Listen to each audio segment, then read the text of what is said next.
আচ্ছা আচ্ছা, যদি আপনি গোল এবং অ্যাসিস্ট দেখেন সেখানে রাফিনহাকে আপনি পেছনে ফেলতে পারবেন না। রাফিনহা দুই জায়গাতেই লামিন ইয়ামালের চেয়ে সেরা, বেটার অপশনে, বেটার পজিশনে রয়েছে রাফিনহা।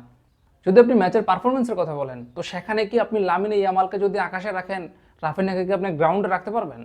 যদি রাফিনহা যদি গ্রাউন্ডে থাকে তাহলে পারফরমেন্সে মানে যে গোল অ্যাসিস্ট সেটা এত ব্যবধান কেন?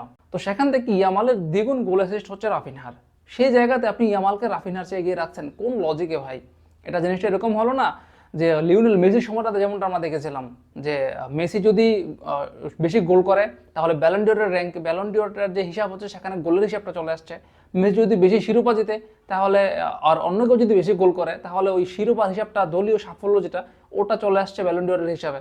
মানে এই জায়গাতে এরকমটা মনে হয়, এরকমটা হচ্ছে না যে রাফিনহার চেয়ে লামিন ইয়ামাল বেশি স্কিল দেখিয়েছে বা বেশি ড্রিবলিং করেছে, সেজন্য আপনি ব্যালন্ডিওর র্যাঙ্কিংয়ে রাফিনহাকে পিছিয়ে রাখছেন, লামিন ইয়ামালকে এগিয়ে রাখছেন।